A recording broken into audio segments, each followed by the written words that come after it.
I Am That. Talks with Sri Nisargadatta Maharaj. Chapter 47. Watch your mind. Whatever you may have to do, watch your mind. Also, you must have moments of complete inner peace and quiet when your mind is absolutely still. If you miss it, you miss the entire thing. If you do not, the silence of the mind will dissolve and absorb all else. Questioner. In one's search for the essential, one soon realizes one's inadequacy for the need for a guide or a teacher. This implies a certain discipline because you are expected to trust your guide and follow implicitly his advice and instruction.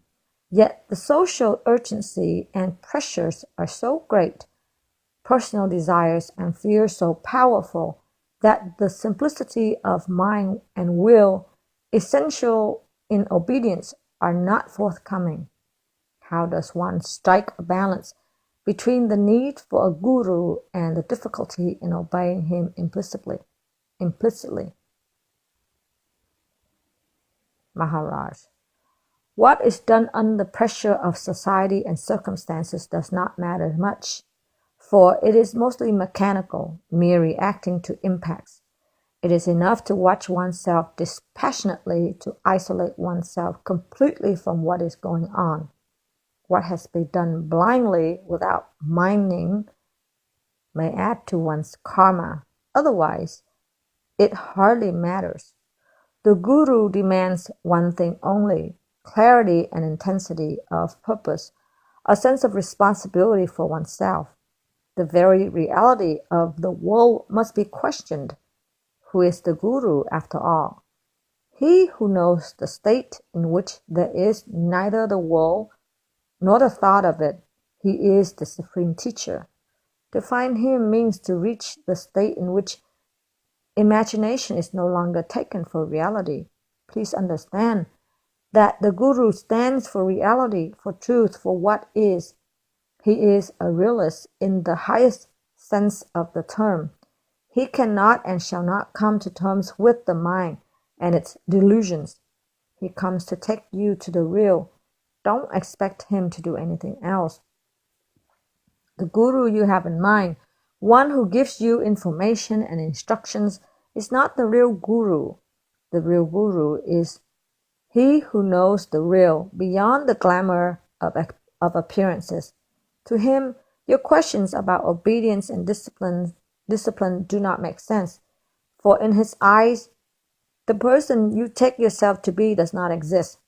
Your questions are about a non-existent person. What exists for you does not exist for him. What you take for granted, he denies absolutely. He wants you to see yourself as he sees you. Then you will not need a guru to obey and follow, for you will obey and follow your own reality. Realize that whatever you think yourself to be is just a stream of events, that while all happens, comes and goes, you alone are, the changeless among the changeful, the self-evident among the inferred, separate the observed from the observer, and abandon false identifications. Questioner. In order to find reality, one should discard all that stands in the way. On the other hand, the need to survive within a given society compels one to do and endure many things. Does one need to abandon one's profession and one's social standing in order to find reality? Maharaj, do your work. When you have a moment free, look within. What is important is not to miss the opportunity when it presents itself. If you are earnest, you will use your leisure fully. That is enough. Questioner. In my search for the essential and discarding the unessential, is there any scope for creative living, For instance, I love painting. Will it help me if I give my leisure hours to painting? Maharaj, whatever you may have to do, watch your mind. Also, you must have moments of complete inner peace and quiet when your mind is absolutely still. If you miss it, you miss the entire thing. If you do not, the silence of the mind will dissolve and absorb all else. Your difficulty lies in wanting reality and being afraid of it at the same time. You are afraid of it because you do not know it. The familiar things are known. You feel secure with them. The unknown is uncertain and therefore dangerous. But to know reality is to be in harmony with it, and in harmony there is no place for fear. An infant knows its body, but not the body-based distinctions. It is just conscious and happy. After all, that was the purpose for which it was born. The pleasure to be is the simplest form of self-love, which later grows into love of the self. Be like an infant, with nothing standing between the body and the self. The constant noise of the psychic life is absent. In deep silence, the self contemplates the body. It is like the white paper on which nothing is written yet. Be like that infant.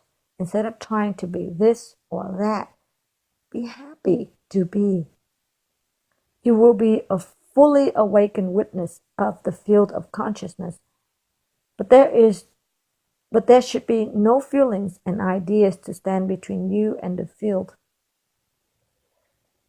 Questioner. To be content with mere being seems to be a most selfish way of passing time. Maharaj. A most worthy way of being selfish. By all means, be selfish. By foregoing everything but the self. When you love the self and nothing else, you go beyond the selfish and the unselfish. All distinctions lose their meaning. Love of one and love of all merge together in love. Pure and simple, addressed to none, denied to none. Stay in that love. Go deeper and deeper into it. Investigate yourself and love the investigation, and you will solve not only your own problems, but also the problems of humanity. You will know what to do. Do not ask superficial questions. Apply yourself to fundamentals, to the very roots of your being. Questioner. Is there a way for me to speed up my self-realization?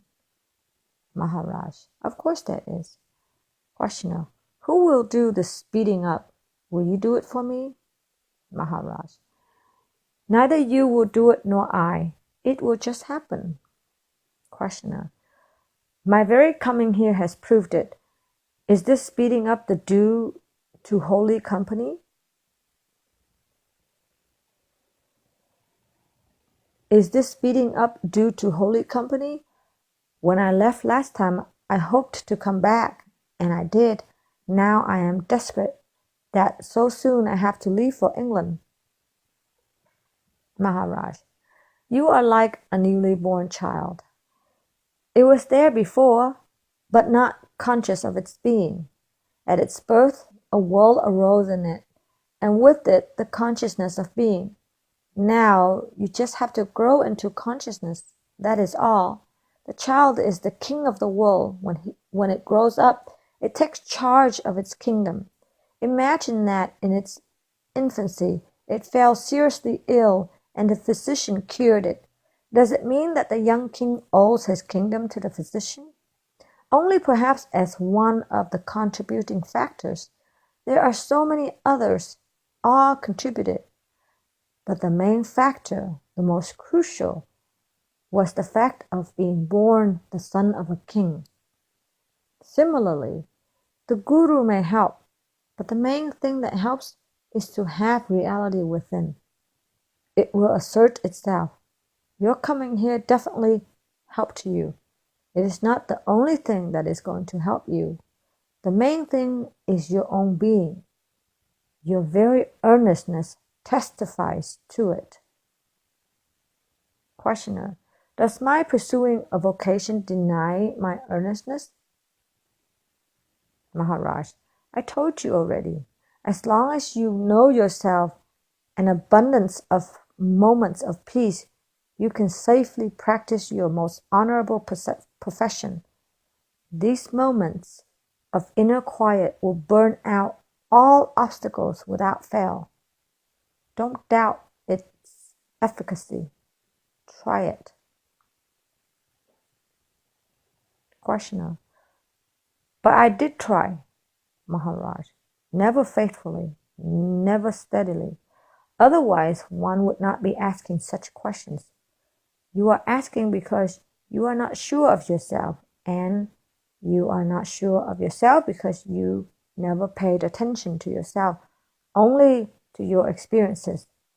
Be interested in yourself beyond all experience. Be with yourself.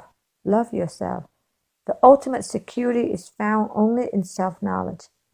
The main thing is earnestness. Be honest with yourself and nothing will betray you. Virtues and powers are mere tokens for children to play with. They are useful in the world, but do not take you out of it.